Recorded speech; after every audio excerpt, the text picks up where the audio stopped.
इस फिल्म की कहानी डायना नाम की एक खूबसूरत लेडी के बारे में है जिसको उसका हस्बैंड अच्छे से सेटिस्फाई नहीं कर पाता था, जिससे डायना हमेशा अपसेट रहती थी। अब अपने हस्बैंड की बुझ चुकी आग को फिर से जलाने के लिए डायना उसे अलग अलग किस्से सुनाती है कि कैसे सारे मर्द उसे पाने के लिए बेताब है और वो भी उन्हें सिड्यूस करने के लिए क्या क्या हरकतें करती रहती है। अब ये सब सुनने के बाद उसके हस्बैंड के अंदर की आग अब ज्वालामुखी में तब्दील हो जाती है और दोनों दिन रात एक कर देते हैं। अब उनकी प्यार की यह ज्वालामुखी कब तक जलती रहती है, आइए जानते हैं। इस मूवी का नाम है ऑल लेडीज डू इट, जो कि अपने भावनाओं में इतना बह जाता है कि उसके कैमरा का फोकस मूवी के मेन कैरेक्टर डायना के टेबल से हट ही नहीं रहा था। डायना अपने हस्बैंड को एक सॉरी लेटर लिख रही थी। अब डायना से कौन सी गलती हुई थी ये जानने के लिए हमें फ्लैशबैक में जाना पड़ेगा। कहानी एक हफ्ते पहले शिफ्ट हो जाती है, जहां डायना अपने हस्बैंड पाब्लो के साथ एक टेरेस पार्टी में गई हुई थी। वहां उसकी बहन नाडिया भी आई हुई थी। उस पार्टी में सभी एक दूसरे को डांस के साथ साथ बॉडी मसाज देने में बिजी थे। डायनी भी एक कोने में खड़ी सबको डांस करते हुए देख रही थी।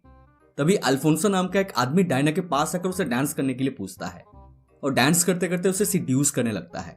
डायना भी भावनाओं में बह जाती है और उसके स्पर्श को एंजॉय करने लगती है।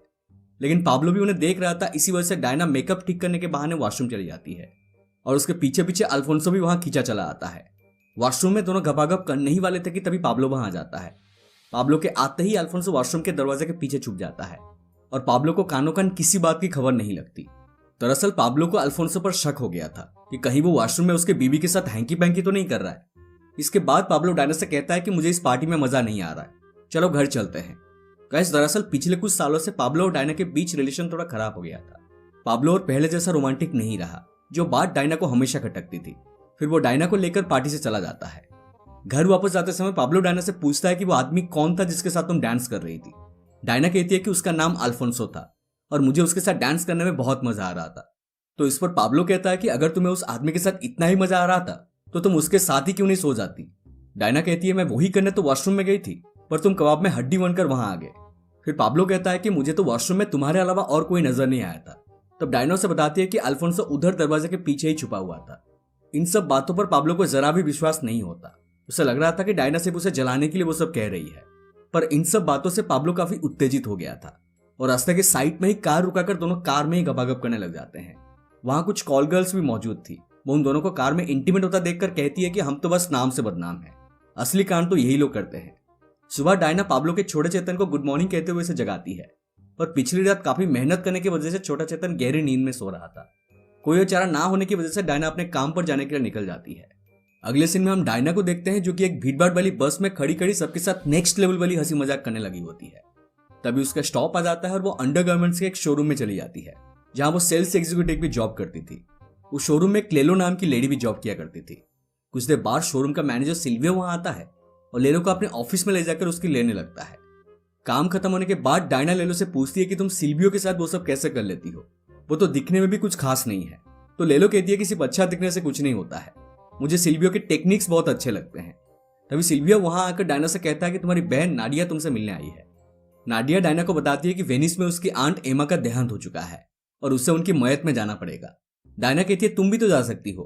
तो नाडिया कहती है मैं नहीं जा सकती, मुझे अपने जिम को संभालने से ही फुर्सत नहीं है। फिर डायना कहती है कि मैं भी अपने काम छोड़कर नहीं जा सकती हूँ क्योंकि मेरा मैनेजर छुट्टी नहीं देगा। तभी सिल्वियो वहां आता है और डायना से कहता है कि तुम आराम से अपनी आंट की फ्यूनरल में जाओ और यहाँ की बिल्कुल टेंशन मत लेना। नाडिया कहती है कि हाँ बिल्कुल, और मैं तुम्हारे हस्बैंड का भी ख्याल रख लूंगी, उसकी फिक्र करने की कोई जरूरत नहीं है।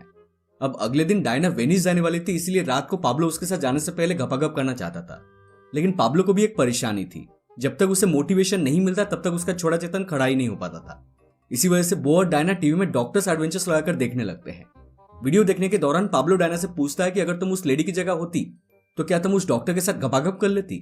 तो डायना कहती है कि डिपेंड करता है, अगर डॉक्टर यंग होता तो वो जरूर उसके साथ करने के लिए तैयार हो जाती, और अगर डॉक्टर कोई बूढ़ा होता तो वो नहीं करती। इतना सुनते ही पाब्लो एकदम चार्ज हो जाता है और दोनों सोफा तोड़ने लग जाते हैं। अगले दिन डायना वेनिस जाने के लिए निकल जाती है। अपनी आंट की फ्यूनरल के बाद एक मीटिंग में उसे बताया जाता है कि मरने से पहले उसकी आंट ने अपने अपार्टमेंट को उसके नाम पर करवा दिया है। यह सुनकर डायना की खुशी का ठिकाना नहीं रहता है। उस मीटिंग में मार्को नाम का एक शख्स भी मौजूद था। वो डायना की खूबसूरती देखकर उसके ऊपर लट्टू हो जाता है। तो डायना भी उसे चाय पीने के लिए अपने घर पर आने के लिए इन्वाइट करती है। उसी वक्त मार्को की गर्लफ्रेंड आकर कहती है कि मार्को अभी नहीं जा सकता है, उसे मेरे साथ रात में डिनर करना है। फिर मार्को अपनी गर्लफ्रेंड नोरा से कहता है कि तुम रात के डिनर का बंदोबस्त करो, तब तक मैं डायना के साथ चाय पीकर आता हूँ। चाय तो बस एक बहाना था, असल में मार्को डायना के साथ गपागप करने की फिरक में था। और डायना भी रेडी थी। दोनों से इंतजार भी नहीं हो पाता है और वही कोने में जाकर दोनों चुम्मा चटी करने लग जाते हैं। डायना कहती है कि पब्लिक प्लेस में ये सब करना ठीक नहीं होगा, चलो मेरे घर चलो, वहां जाकर गुटरगू करेंगे। लेकिन शाम हो चुकी थी और मार्को को डिनर के लिए लेट भी हो रहा था, इसलिए वो डायना से दोबारा जल्द मिलने का वादा करके वहां से चला जाता है। इसके बाद डायना सीधे अपनी अर्न की अपार्टमेंट में पहुंचती है, जो कि अब उसके नाम हो चुका था।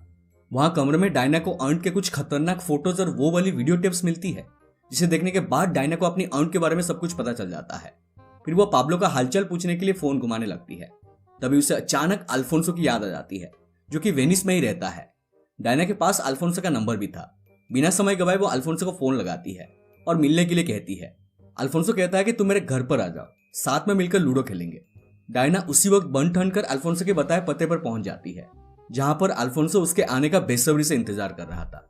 डायना के आते ही अल्फोंसो वॉशरूम वाली अधूरी कहानी को पूरा करने के लिए उसे अपने कमरे में ले जाता है, जहां दोनों जमकर पलंग तोड़ते हैं। अगले सीन में हम देखते हैं कि डायना वेनिस से वापस अपने हस्बैंड के पास लौट आई थी और उसे वेनिस में हुए कांड के बारे में बता रही होती है। हमेशा की तरह पाब्लो को डायना की बातें सिर्फ एक मजाक ही लग रही थी। उसे लगता था कि डायना सिर्फ उसे उत्तेजित करने के लिए मनगढ़ंत कहानियां बना रही है। लेकिन तभी उसकी नजर डायना के गर्दन पर बनी एक लव बाइट पर पड़ती है। उस लव बाइट को देखते ही पाब्लो को यकीन हो जाता है कि डायना वेनिस से अपना तबला बजवा कर आ रही है, और साथ ही साथ उसे डायना की अब तक बताई गई सारी कहानियां भी समझ में आ जाती है। अब तक पाब्लो को यही लग रहा था कि डायना उसके साथ मजाक कर रही है, पर सच्चाई जानने के बाद वो डायना को एक जोरदार चमाट मार देता है। इस बात की वजह से दोनों की शादीशुदा जिंदगी में दरार पड़ जाती है। अगले दिन डायना अपनी बहन नाडिया को इस बारे में बताती है। नाडिया कहती है कि जब सब कुछ ठीक ठाक ही चल रहा था तो तुम्हें पाब्लो को वो सब बताने की क्या जरूरत पड़ गई। इस पर डायना कहती है कि मैंने उसे कुछ भी नहीं बताया है, उसने ही मेरे गर्दन पर लव बाइट को देखकर सब कुछ समझ लिया। तो नाडिया कहती है जो हुआ सो हुआ, अब 2 पेग मारो और उस गांडू को भूल जाओ, लड़कों की कमी थोड़ी है। पर डायना अपने हस्बैंड को सच में बहुत प्यार करती थी, और अब तक वो जो कर रही थी वो दरअसल उसकी फैंटेसीज थी। नाडिया कहती है कि ठीक है, मैं पाब्लो से एक बार बात करके सब कुछ ठीक करने की कोशिश करती हूँ। इसके बाद नाडिया पाब्लो के घर जाती है। गाइस, दरअसल नाडिया के मन में पहले से पाब्लो के लिए फीलिंग्स थे। उसके घर पहुंचकर वो पाब्लो को अपनी खूबसूरती के जाल में फंसाने की कोशिश करती है, लेकिन पाब्लो नहीं फंसता। वो भी डायना से बहुत प्यार करता था। गुस्सा होकर नाडिया वापस लौटती है और डायना को पाब्लो के बारे में सब उल्टा बताती है, और उसका मूड ठीक करवाने के लिए उसे कार राइड पर लेकर जाती है। नाडिया, डायना और उसका एक दोस्त एक रोड साइड पार्टी में पहुंचती है, जहां कई सारे लड़के लड़कियां एक दूसरे के साथ डांस को छोड़कर बाकी सब करने में बिजी थे। डायना बारटेंडर के पास जाकर एक ड्रिंक बनाने के लिए कहती है। वो बारटेंडर डायना के ड्रिंक में एक गोली मिला देता है। पूछने पर वो डायना से कहती है कि ये बाबा बंगाली का एक स्पेशल गोली है, तुम्हें बहुत मजा आएगा। और होता भी कुछ ऐसा ही है। ड्रिंक पीते ही डायना अपना होश खो बैठती है और एक टीनेज लड़के को अपने साथ एक कोने में ले जाकर उसके साथ गपागप करने लगती है। उस गोली का असर इतना ज्यादा था कि डायना 4 और लड़कों के साथ जाकर डांस करने लगती है, पर वो लड़के डांस छोड़कर बाकी सब करना अच्छी तरीके से जानते थे। तभी डायना अपने हस्बैंड पाब्लो को कॉल लगाती है और उसे कहती है कि मैं यहाँ अभी 4 लड़कों के साथ एंजॉय कर रही हूँ और बहुत ज्यादा खुश हूँ, तुम मुझे इतना खुश कभी नहीं कर पाओगे। और इसके साथ साथ वो और भी बहुत कुछ पाब्लो को सुना देती है। यहाँ से सीन सीधे मूवी के स्टार्टिंग वाली सीन में शिफ्ट होता है, जहां हम डायना को पाब्लो के लिए एक सॉरी लेटर लिखते हुए देखते हैं। पिछली रात का नशा उतरने के बाद डायना को रियलाइज हो गया था कि उसने जो पाब्लो के साथ किया वो गलत था। उधर पाब्लो को भी डायना की याद सताने लग गई थी। सीन चेंज होता है और हम डायना को अंडरगारमेंट शॉप में काम करते हुए देखते हैं। उसी वक्त सिल्वियो अपने नीस के साथ वहां आता है और लेलो को उसके लिए नए अंडरगारमेंट्स दिखाने के लिए कहता है। तभी सिल्वियो की नजर डायना पर पड़ती है और उसे काफी उदास देखकर वो उसे पूछता है कि आखिर बात क्या है। तो डायना भी उसे सब कुछ बता देती है, जिसे सुनने के बाद सिल्वियो उसे रेस्ट करने के लिए अपने ऑफिस में ले जाता है। वहां सिल्वियो बातों ही बातों में डायना को सिड्यूस करने लगता है और डायना भी भावनाओं में बहने ही वाली होती है कि तभी पाब्लो वहां आ जाता है। मतलब भाई साहब हमेशा सही टाइम पे ही एंट्री मारते हैं। पाब्लो के आते ही डायना तुरंत उसके पास जाकर अपने करतूत के लिए उसे माफी मांगने लगती है। पाब्लो ने भी उसकी सारी गलतियों को माफ कर दिया था। डायना पाब्लो से प्रॉमिस करती है कि वो अब ऐसा काम कभी नहीं करेगी। फिर दोनों घर पहुंचते हैं और पलंग तोड़ने लग जाते हैं। इसी दौरान कैमरामैन अपने कैमरा को सीलिंग की तरफ कर देता है और दोस्तों मूवी यहीं पर खत्म हो जाती है। तो ये थी ऑल लेडीज डू इट की पूरी कहानी। उम्मीद करता हूं कि आपको ये एक्सप्लेनेशन पसंद आई हो। अगर पसंद आए तो प्लीज वीडियो को लाइक करें, शेयर करें और हमारे चैनल को सब्सक्राइब करके हमें सपोर्ट कीजिए और साइड वाला बेल आइकन को भी दबा दीजिए, क्योंकि हम ऐसे ही इंटरेस्टिंग एक्सप्लेनेशंस लाते रहते हैं। मिलते हैं अगले वीडियो में, तब तक stay safe and take care.